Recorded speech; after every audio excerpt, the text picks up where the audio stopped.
4,000 रुपये खर्चा करके अगर 4 दिन भी ज्वेलरी ना चले तो उस ज्वेलरी का फ़ायदा क्या। आज मैं डुप्लीकेट ज्वेलरी में कुछ नुस्खे, तकनीकी खराबी जिसकी वजह से 4,000 की ज्वेलरी 4 दिन भी नहीं चलती, इसके बारे में आज आपसे डिस्कस करने वाला हूँ। तो आपने बहुत जगह ज्वेलरी खरीदी होगी, समझा होगा, सुना होगा कि आज की डेट में 4,000 रुपये बहुत बड़ी रकम होती है। लॉकडाउन, कोरोना, महंगाई के बाद अगर आपको 4,000 रुपये खर्चा करके अगर आपकी ज्वेलरी 4 दिन भी ना चले तो आपको गुस्सा ही बहुत आता है। जाहिर सी बात है, जब हम 4,000 रुपये खर्चा करते हैं तो हमारी अपेक्षा होती है कि वो डुप्लीकेट ज्वेलरी ही क्यों ना हो, फैंसी ज्वेलरी ही क्यों ना हो, कम से कम वो 1-2 साल, क्योंकि डेली तो यूज़ कोई करता नहीं। तो ये वीडियो बनाने का सजेशन मेरे को एक कस्टमर है, उन्होंने ही दिया थे कोल्हापुर। वहाँ से वो 4,000 रुपये की ज्वेलरी खरीद के लेके आए और 4 दिन में ही वो काली पड़ गई। वो मेरे को दिखाने आए, वो मेरे पुराने कस्टमर थे, तकरीबन 10 साल पुराने कस्टमर थे, लेकिन उनको इमरजेंसी कोल्हापुर में वो ज्वेलरी परचेज़ करनी पड़ी किसी कारणवश। वो मेरे को दिखाने लेके आए तो वो चीज़ मैं देख के, आप साइड में देखेंगे वो चीज़ की फ़ोटो, वो चीज़ देख के मैं खुद हैरान हो गया कि भैया 4,000 रुपये, साली 400 की उसकी औकात नहीं और 4,000 रुपये खर्चा कर दिया उसने, 4,000 रुपये की बेच दी। तो आज की डेट में अगर देखा जाए, पुरानी कहावत है कि हमें में कभी भी आटे में नमक के हिसाब से ही खाना चाहिए। अगर हम नमक में आटा डालेंगे तो हमेशा आपको नुकसान होगा। या वो जिसकी हम रोटी बनाएंगे उसमें अगर नमक ज़्यादा होगा तो हम रोटी खा सकते हैं क्या?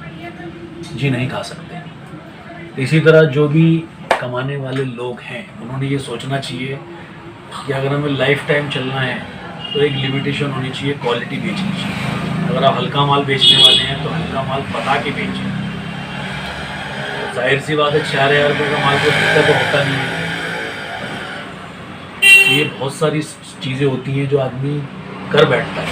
कहावत तो सुनी होगी आपने, एक मुर्गी जो रोज़ सोने का अंडा देती थी, वो मुर्गी रोज़ सोने का अंडा देती थी और उस मालिक के मन में लालच आएगा क्यों ना आज ही मैं सारे को काट के सारे अंडे निकाल लूँ। तो जाहिर सी बात है कस्टमर जो होता है वो एक सोने का अंडा देने वाली मुर्गी है। अगर उसको हम अच्छी क्वालिटी चीज़ बेचते रहेंगे तो आपको रोज़ अंडा देने आएंगे, अलग अलग कस्टमर अलग अलग अंडा देने आएंगे आपको। तो उस बंदे को कितना गुस्सा आया, वो बंदा मेरे पास आके बोलने लगा कि भैया ये ऐसी ऐसी चीज़ें हो गई है मेरे साथ। मैं घर वालों को हमेशा बोल रहा था कि इस दुकान से चलते हैं कराड़ में, वहाँ से वो चीज़ लेते हैं। तो ये बहुत सारी बातें हैं। आज तक मैंने बहुत सारे वीडियो बनाए अलग अलग टॉपिक पे। कैसा होता है, कई बार अलग अलग टॉपिक होते हैं, हम किस किस टॉपिक पे वीडियो बनाएं, ये भी बहुत बड़ी बात होती है। 1 ग्राम डुप्लीकेट ज्वेलरी में इतने टॉपिक हैं कि मैं समझता हूँ ज़िंदगी ख़त्म हो जाएगी लेकिन टॉपिक ख़त्म नहीं होगा। अलग अलग भांतियाँ, अलग अलग प्रकार की ज्वेलरी, अलग अलग प्रकार की उसमें प्रॉब्लम है, खराबियाँ, अच्छाइयाँ, ये सारी चीज़ें शायद मैं जब तक हूँ तब तक तो इस 1 ग्राम ज्वेलरी हो या डुप्लीकेट ज्वेलरी हो, बेंटेक ज्वेलरी हो, इसके टॉपिक कभी ख़त्म हो ही नहीं सकते। तो आपको मैं 3 चीज़ें बताता हूँ जिससे कि आप कभी भी 4,000 की ज्वेलरी 4 दिन क्यों नहीं चली, ये झटका शायद आपको ना लगे या आप इस कचरे में ना फंसें। ये 3 चीज़ें जो बताने जा रहा हूँ उसको गांठ मार लीजिए। सबसे पहली चीज़, कभी भी किसी भी दुकानदार के पास जाने से पहले हमेशा आप अपने लोकल जहाँ आप रहते हैं, समझ लीजिए आप दिल्ली में रह रहे हैं तो दिल्ली में आप लोकल में ही कहीं भी आपको जानकारी है, अचानक आप चंडीगढ़ चले गए या चंडीगढ़ में आप खरीदने चल जा रहे हैं, आपको मालूम नहीं है कि आप क्या चीज़ खरीदने जा रहे हैं, अच्छी है बुरी है, वो सही चीज़ दे रहा है नहीं दे रहा, क्योंकि दिल्ली की आपकी जानकारी है लेकिन चंडीगढ़ की आपकी जानकारी नहीं है। तो हमेशा अपने लोकल में ही खरीदारी करें।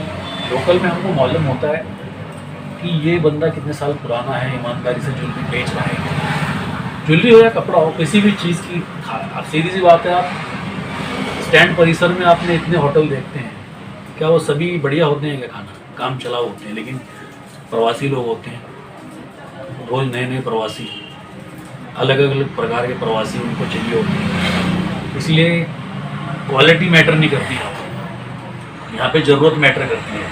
प्रवासी जो पैसेंजर हैं उनकी गरज है, उनको भूख लगी है, उनकी ज़रूरत है, तो इस हिसाब से वो खाना खा के निकल लेते हैं। या कोई भी चीज़ स्टैंड के परिसर में जो भी चीज़ें होती हैं या रेलवे स्टेशन के परिसर में जो भी चीज़ें होती हैं वहाँ से वो खरीदारी करके निकल जाते हैं, चाहे वो चाइनीज़ प्रोडक्ट हों या चाहे इंडियन प्रोडक्ट हो, अच्छे हों।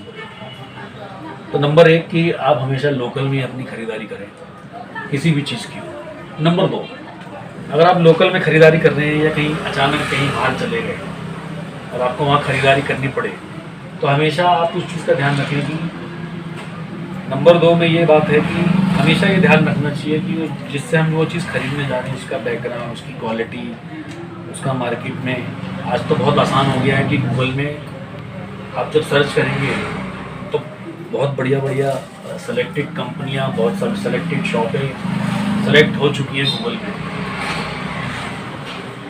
और बाकी आप लोकल में कहीं भी पता कर सकते हैं उस लोकल में उस दुकानदार के बारे में, तो आपको कोई भी दुकानदार वो चीज़ बता दें। आप हमेशा 1 या 2 दुकानदार से नहीं, कम से कम 5-6 लोगों से उस बारे में पूछें कि भैया हमको यहाँ से ये चीज़ खरीदनी है, कैसा है।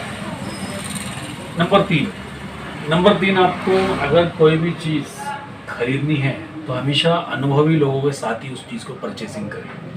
अगर आप नए हैं तो किसी अनुभवी लोगों के साथ 100-200 की 500 की चीज़ खरीदने तो कोई दिक्कत नहीं है, लेकिन आप 4-5 हज़ार 10 हज़ार 50 हज़ार की चीज़ खरीदने जा रहे हैं तो हमेशा उस चीज़ का अनुभव जो रखता है उस बंदे को अपने साथ हमेशा लेके चलें। अगर ये तीनों चीज़ें आपने गांठ मारी हैं तो आप कभी 4 हज़ार की ज्वेलरी 4 दिन में कैसे खराब हो, इस प्रश्न के उत्तर में आप नहीं पड़ेंगे। उम्मीद है आज की वीडियो आपको बहुत पसंद आई होगी। फिर नए टॉपिक पे अगले वीडियो में फिर मुलाकात होगी। आप लोगों का प्यार, आप लोगों का सपोर्ट इस तरह बनाए रखिएगा। चलिए दोस्तों, जय हिंद, जय महाराष्ट्र।